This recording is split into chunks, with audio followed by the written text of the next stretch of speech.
They came together with a rush in the center of the room. There was the quick thud, thud, thud of lightning blows, the tearing sound of hard bare knuckles rending flesh. Galt was the quicker. Both his hands worked like steam pistons, and every time they found their mark, they left their imprint. But Wood was the stronger, and with the vicious head and body blows, he drove Galt back to the end of the room. Here they circled and fought back the length of it to the front door. With a blow, Galt sent Wood crashing through it. This is the story of Yank Wood, the best fighting man in Roscommon County, a saga of Harrison, Michigan. This story was found in a box of old files by Marty Bucholz. It was 7 small typewritten pages with page 6 missing, the most important page that details this fight. It couldn't be published without this page, but the entire story was waiting to be discovered in the pages of the old Cleaver archives, printed in its entirety in 1946. This story was also printed in the Houghton Lake Resorter in June of 2020. The year was 1888, and it was the early part of April. It had been a winter of deep snowfall, but a sudden rise in temperature and a warm southwest wind had first settled it into a compact mass, and then cut smaller spiral in it, which the warm air was sticking the snow crystals back to their original composition of water, with the result that the bottom of the mass was slush. The ice was breaking in the smaller streams that formed the headwaters of the Muskegon. The swamps were filling with water. The red willows, which fringe both streams and swamps, were swelling their buds, and the winter's cold grip was at last broken. It was early morning, and small black clouds drifted across the face of the stars, shutting off their gleams. Then they rekindled again. It resembled the snuffing out and relighting of a million candles. At the edge of a small clearing surrounded by a dense forest, the moon, for a moment, unobscured by the clouds, threw a long, black, and grotesque shadow upon the snow. It was that of a man, but its upper part seemed strangely out of proportion, as though there were a hunchback or had some unnatural growth. The contour shadow was not caused by any peculiarity of form in the person whose reflection it cast, but by the fact that slung across his back from the top of his right shoulder and under his left arm was a grain sack tied together with a strong cord running across his breast. The sack was well filled. In it, closely folded and tightly packed, were heavy suits of blue Mackinaw pants, red knit underwear, coarse woven checkered woolen shirts, 6 pairs of home knit lumberman socks, and some blue bandana handkerchiefs. Except for his outer garments, the sack and its contents constituted his entire wardrobe, and with $60 in his pockets were his only assets, representing 10 years of life in the lumber woods.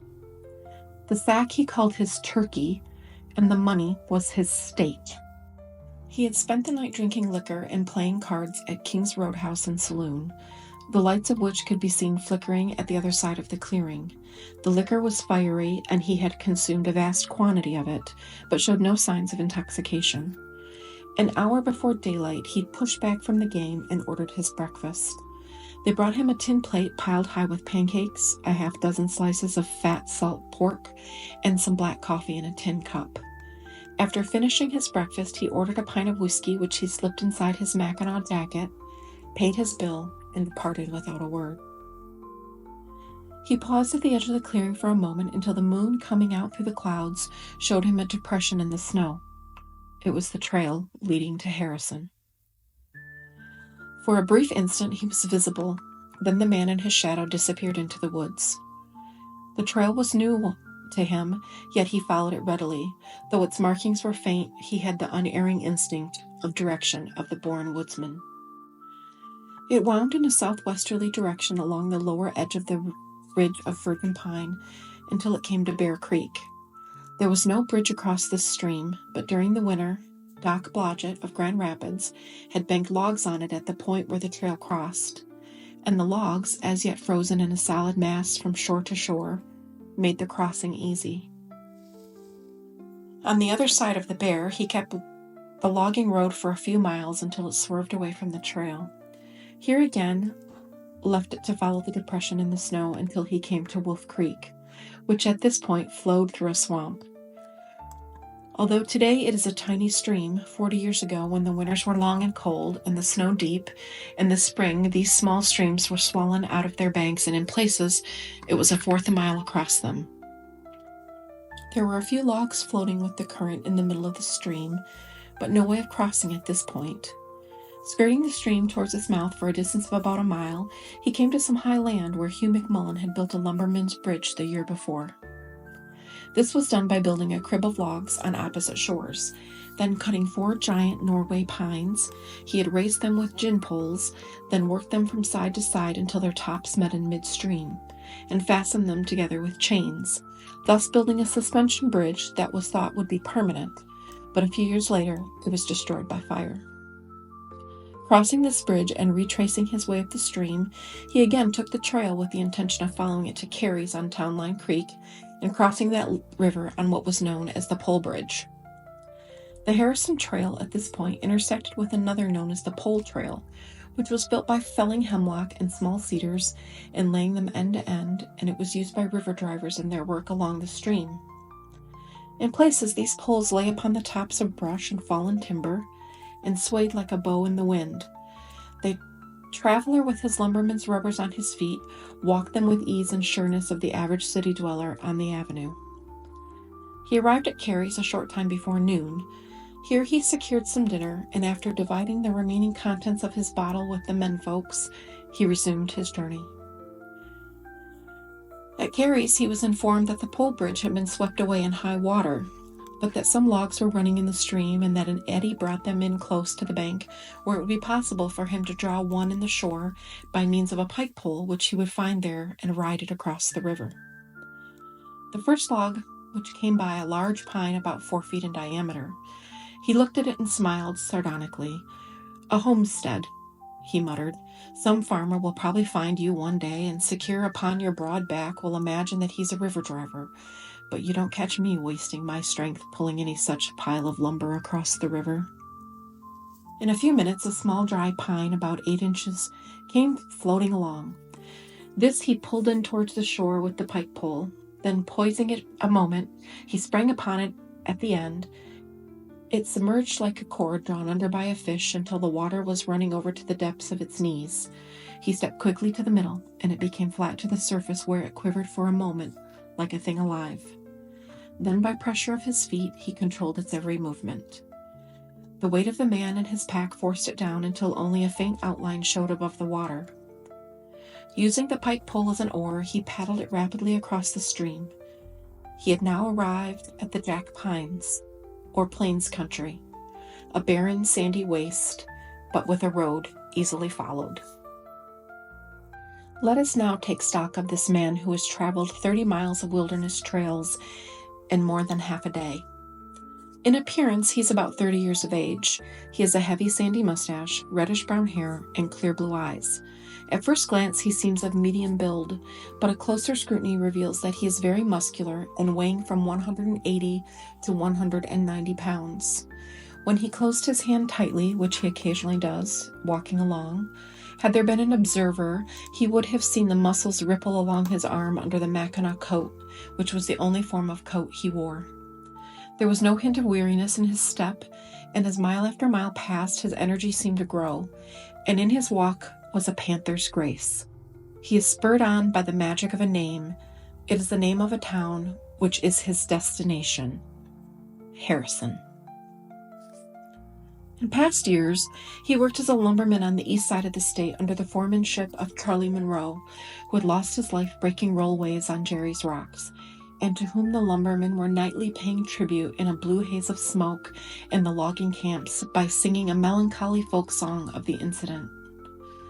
In his crew were Silver Jack, Black Jack Gaffney, Al Grant, and a score of others who were men to be reckoned with wherever pluck and brawn was a dominant factor, and he in turn had known by every devil-may-care, hard-muscled, hard-fighting lumberjack on the Au Sable, the Au Gray, and the Black.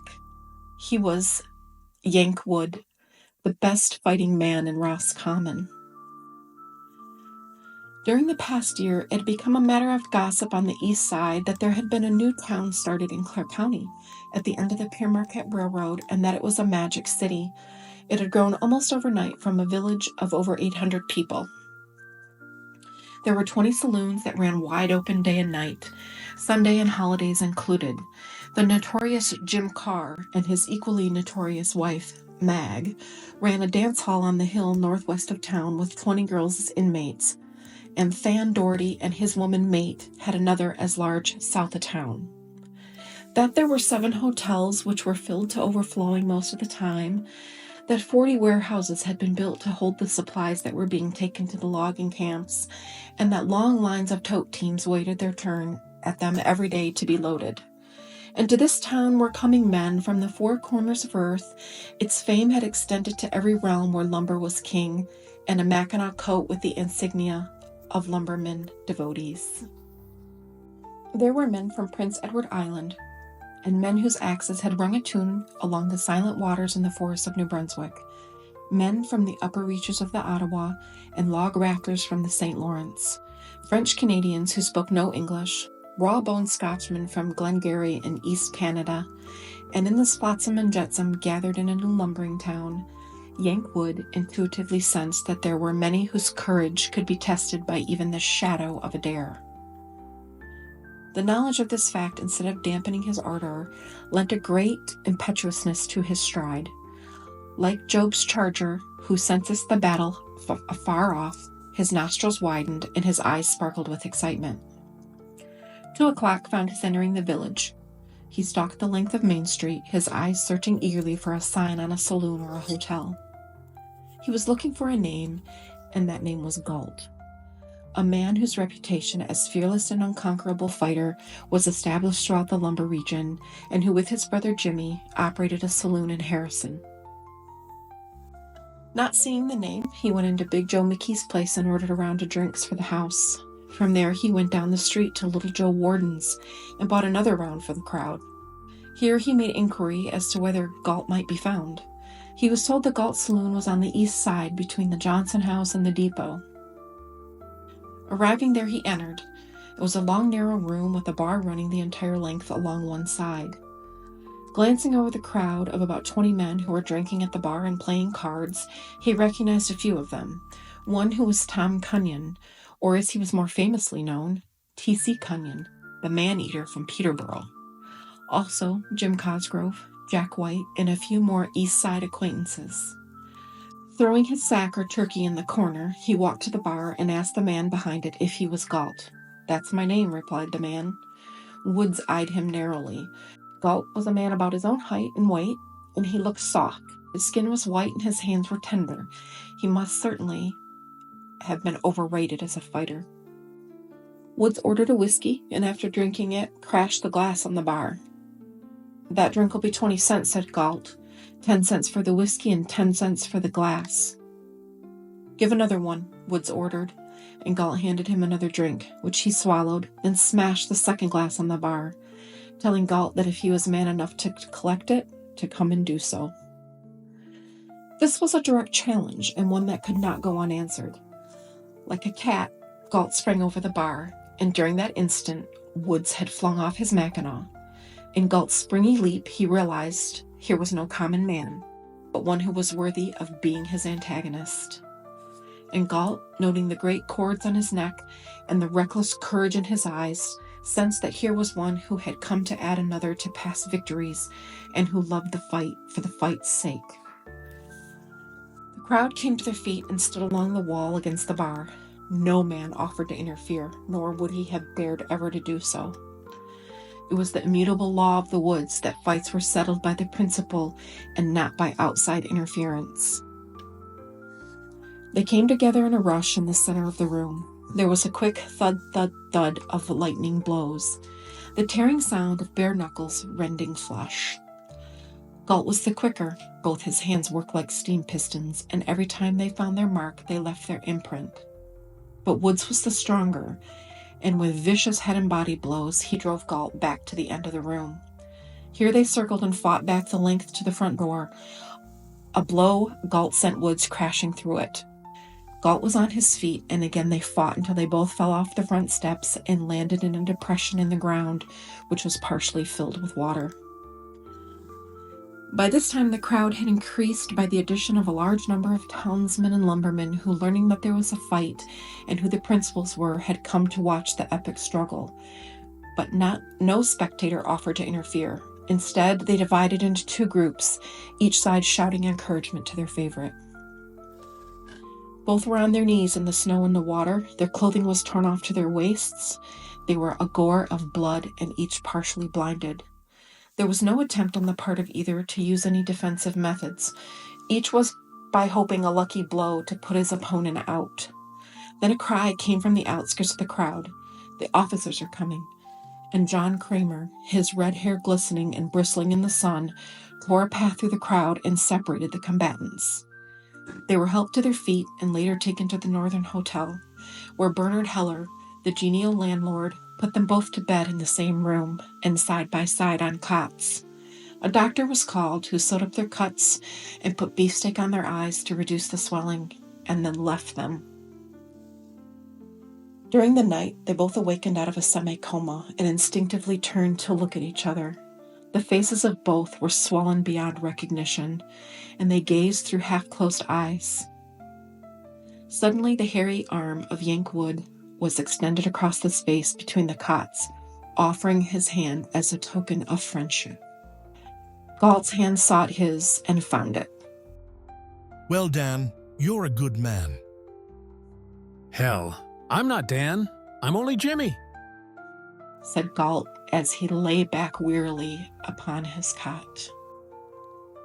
The story was written by Ed Axford, who grew up as a boy in Harrison and Farwell during the 1880s.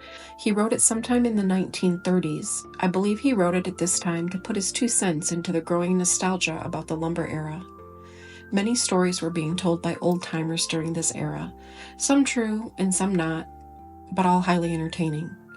Many stories were embellished to match the other lumber era stories about people like Jim Carr, Silverjack, and characters like them. As you hear about Yank Wood, if you're familiar with the area, you may even be able to envision his route to Harrison from Roscommon County. Robert Yank Wood was a real man, and the characters in this story are also actual people. Wood was born in 1860 in Gratiot County, Michigan. He married in 1890 and had 4 children, but was divorced by 1903. He died in an occupational hazard death on February 24, 1905.